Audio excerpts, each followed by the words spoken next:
भक्तों राम राम, राधे श्याम। भक्ति भावविद रेणु रस्तोगी चैनल में मैं आपका स्वागत करती हूँ। तो जिनका आज जन्मदिन है उन सभी को हार्दिक शुभकामनाएं, जिनकी मैरिज एनिवर्सरी है उन सभी को भी हार्दिक शुभकामनाएं। तो आशा करती हूँ कि आप सब कुशल मंगल होंगे। तो आप सभी को एकादशी की हार्दिक शुभकामनाएं। तो आज की वीडियो रहने वाली है कि 2024 में एकादशी कब है। तो वीडियो शुरू करते हैं। तो आप सबसे पहले एक पीला कपड़ा बिछा लें चौकी पर।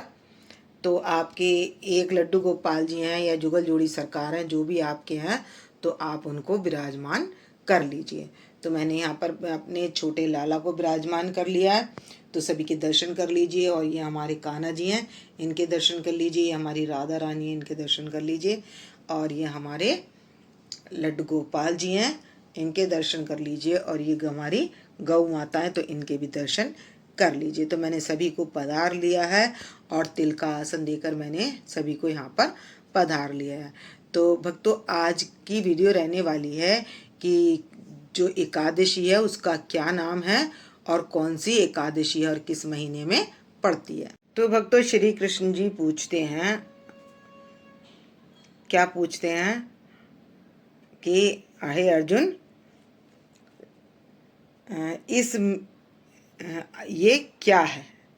तो अर्जुन पूछता है, भगवान ये जो एकादशी आ रही है, तो इस एकादशी का नाम क्या है। तो भगवान कहते हैं कि अश्विनी मास के शुक्ल पक्ष की एकादशी का नाम पापांकुश एकादशी है।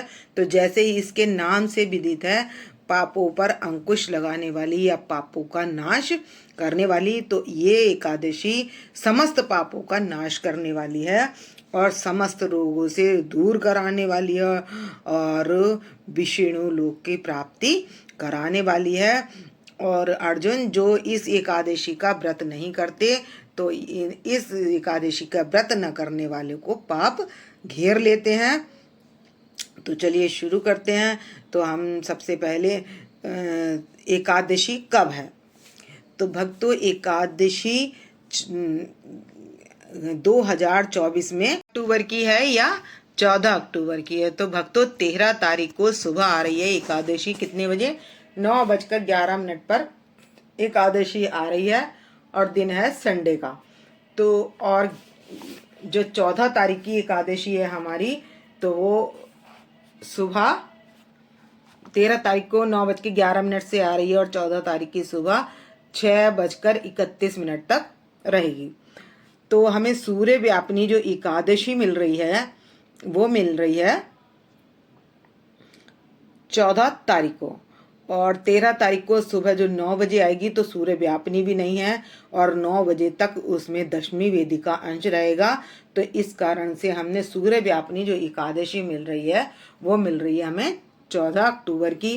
और इस दिन अभिजीत मुहूर्त भी है और शुभ योग भी बन रहे हैं एकादशी पर। तो ये एकादशी बहुत अच्छी होने वाली है और बहुत पुण्य को प्रदान करने वाली है एकादशी। तो हम जो व्रत रखेंगे, क्योंकि 10वीं वेदी एकादशी करने से 24 एकादशियों का फल जाता है, तो हम रखेंगे 14 तारीख को व्रत रखेंगे। तो 13 तारीख को संडे होने की वजह से हमने तुलसी तब भी नहीं तोड़नी है। तो आप तुलसी पत्र शनिवार को तोड़ लें। और अगर आप भूल जाएं तो तुलसी की लकड़ी भी रख सकते हैं। और तुलसी की लकड़ी तो सभी के यहाँ होगी थोड़ी बहुत, क्योंकि जब तुलसी जी सूख जाती हैं तो लकड़ी उठाकर रख लें। और यदि नहीं है तो आप तुलसी की माला भी पहना सकते हैं। और इस दिन भगवान को वैजंती माला पहनाने का विशेष फल है। तो मैं आपको दिखाई देती हूँ वैजंती माला कैसी होती है। तो भक्तों ये है वैजंती माला, जिसको आप अपने लड्डू गोपाल जी को धारण करा सकते हैं। तो इसका भी, वैजंती माला का भी विशेष महत्व है, क्योंकि माया जो है इसी से फैलती है। तो इसका भी विशेष महत्व है। तो माला पहनाने से भी भगवान को बड़ी खुशी प्राप्त होती है। तो आप अपनी भगवत प्राप्ति में सहायक होती है। माला का बहुत बड़ा अर्थ होता है और हमें भाव से भक्ति भी माला ही कराती है, भवजन भी हमारा माला ही बढ़ाती है। तो माला के विषय में तो चर्चा फिर कभी करेंगे, लेकिन अब भी मैंने आपको सार रूप में बता दिया है।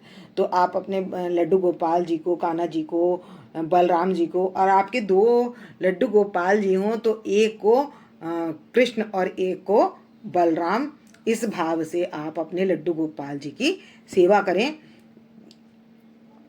तो इनको वैजंती माला पहनानी है। और तुलसी पत्र के विषय में कह रही थी, तो यदि आप ऐसा भी संभव ना हो सके तो आप क्या करें, तुलसी की माला ले लें या तुलसी का पौधा भी उसके पास में रख सकते हैं, विष्णु भगवान के विग्रह के पास में विराजमान कर सकते हैं।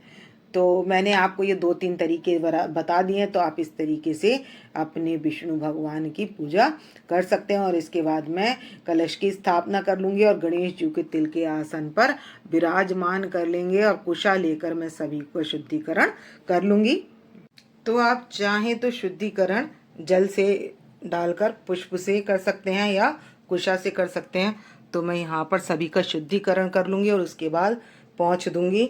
तो कलश की भी स्थापना कर लेंगे। तो कलश पर मैंने एक सिक्का, सुपारी और लौंग का जोड़ा लेकर गले तक पानी भर लिया और इसमें मैंने जल डालकर इसके कलश की स्थापना कर लिया। अशोक के पत्ते लगा लिए 5 और उस पर नारियल विराजमान कर लिया है।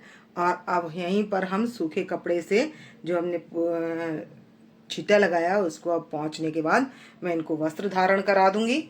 मैंने इनको फूल माला पहना दी है और तुलसी की माला भी मैंने सभी को धारण करा दी है, अपने कान्हा जी वगैरह सभी को धारण करा दिए। तो अब मैं जो है विष्णु भगवान जी को पीला जनेऊ और अपने लड्डू गोपाल जी को सभी को पहले वस्त्र अर्पित कर दूंगी और फिर पहनाऊंगी जनेऊ।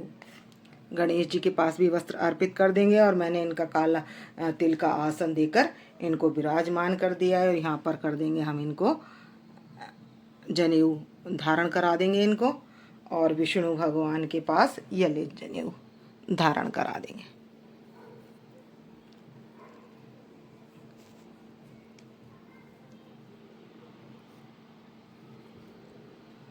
तो यहाँ बुक पर भी हम इनको सभी को वस्त्र धारण करा देंगे।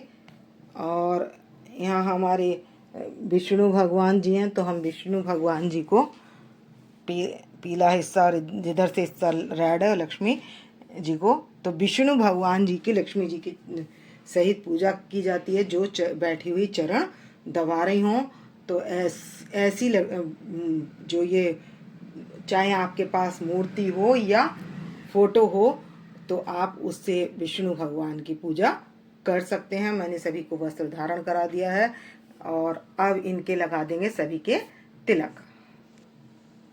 तो मैं सबसे पहले तो गणेश जी के तिलक लगा दूंगी रोली से, और पहले जिन जिन के रोली से लगाना है उनके हम तिलक लगा देंगे। तो गणेश जी के लगा देंगे और राधा रानी के लगा देंगे।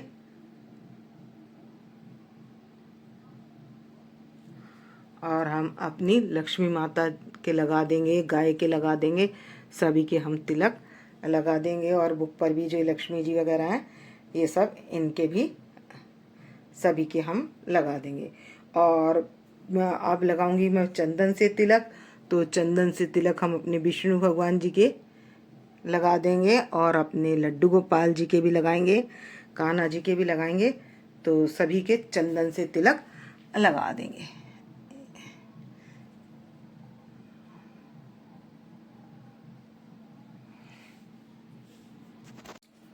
तो अब इनके पास नैवेद्य रख लेंगे। तो घर पर बनाई हुई आपने कोई भी चीज़ हो तो आप उसका भोग लगा सकते हैं।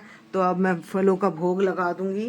तो आपके पास जो भी फल हो उसका भोग लगा दें। तो ये मैं गणेश जी के पास फल रख दूंगी और अपने लड्डू गोपाल जी के पास फल रख दूंगी।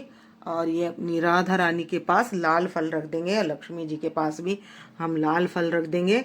और अपने गौ माता के पास भी फल अर्पित कर देंगे और विष्णु भगवान जी के पास भी हम फल अर्पित कर देंगे।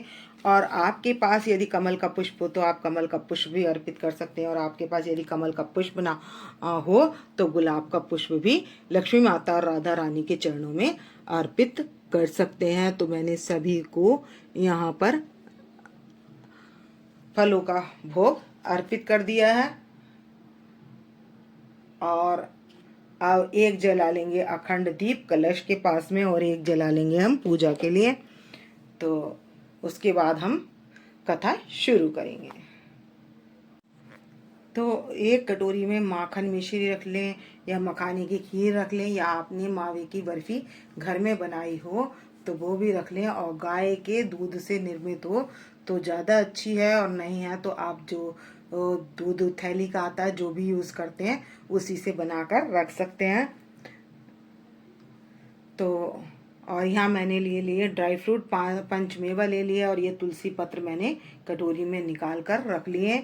तो आप भी शनिवार को तुलसी पत्र ज़्यादा से तोड़ लें और किसी बर्तन में करके रख लें। तो मैं सार रूप में एकादशी का वर्णन करूंगी। तो इसमें एकादशी की कथा में यही है कि हमने इस एकादशी पर क्या फल मिलता है, और जो इस एकादशी पर अन्न खाते हैं वो पाप को भोगते हैं। तो अर्जुन को बता रहे हैं श्री कृष्ण जी कि ये क्या एकादशी है और इसके करने का क्या फल है। तो पिछली बार इंद्र एकादशी गई थी और अब आ गई है पापांकुशा एकादशी। तो पापांकुशा एकादशी का व्रत करने वाला अक्षय पुण्य का भागी होता है, और उसको विष्णु भगवान की पूजा करने से मन वांछित फलों की प्राप्ति होती है। और वह फल जो जो मनुष्य इसका व्रत करता है उस मनुष्य की तपस्याओं के द्वारा फल की जो प्राप्ति कराते हैं कौन, विष्णु भगवान। तो उसकी भक्ति का फल उसको ज़्यादा मिलता है। मतलब जो भगवान हमसे भक्ति कराते हैं तो इस दिन भक्ति करने से हमें ज़्यादा फल की प्राप्ति होती है। तो इस दिन हम ओम नमो भगवते वासुदेवाय का मंत्र का भी जाप कर सकते हैं, और एक अखंड दीप अपने घड़े के पास में भी जला लेना है।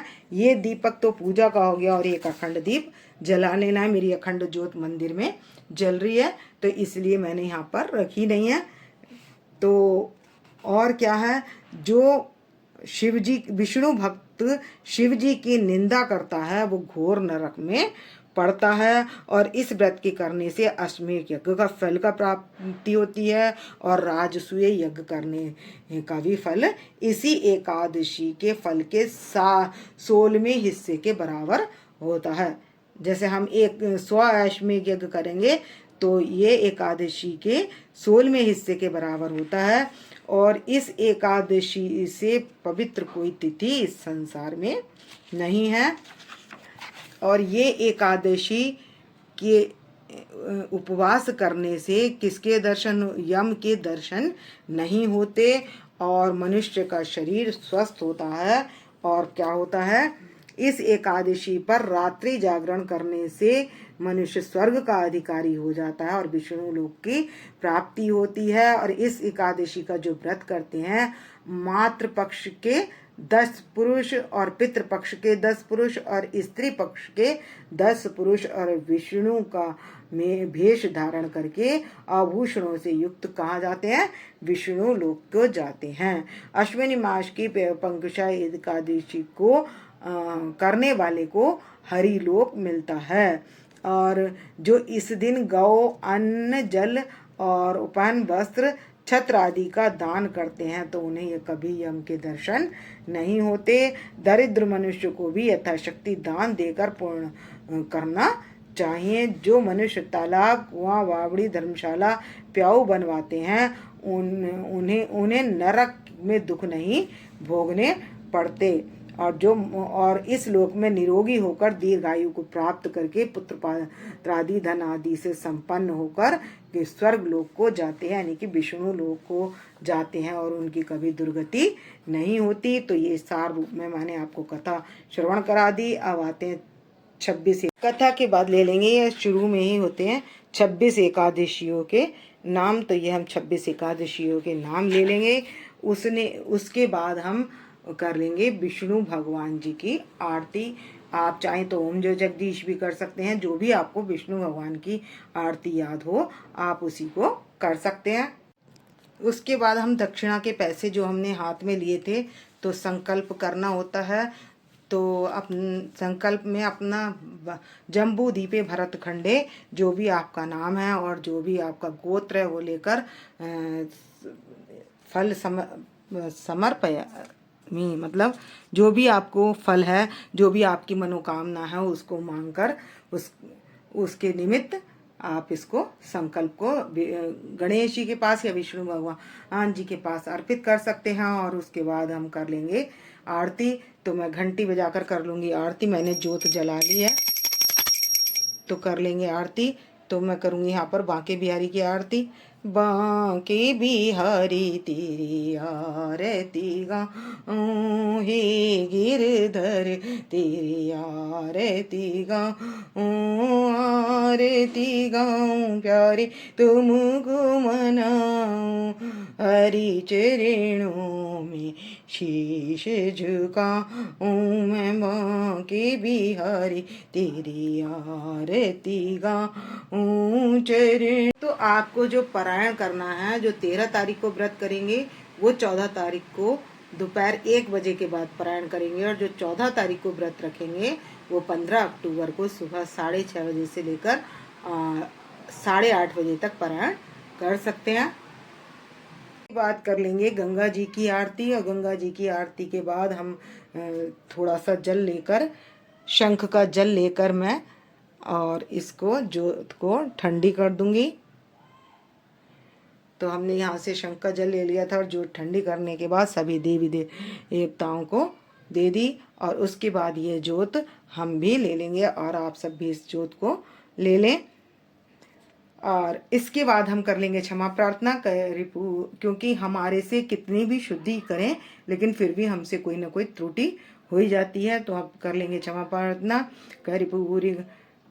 कर्पूरी गौरम करुणावतारम संसारि सारम भुजगेन्द्रहारम सदा वसंतम हृदयारविंदे भवम भवामी सहितम नमामि। तो हमने हाथ जोड़कर कर लिया है क्षमा प्रार्थना। और अब पुष्पांजलि अर्पित कर देंगे।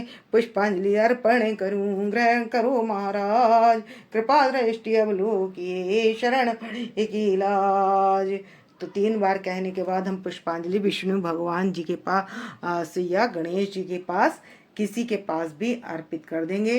तो भक्तों इस वीडियो का करूंगी मैं यहीं पर एंड। आप अपने लक्ष्मी नारायण जी के चरणों में हाजिरी लगा सकते हैं। आपको यदि वीडियो पसंद आए तो प्लीज़ लाइक करें, सब्सक्राइब करें और शेयर करना ना भूलें। भक्तों राम राम, राधे श्याम।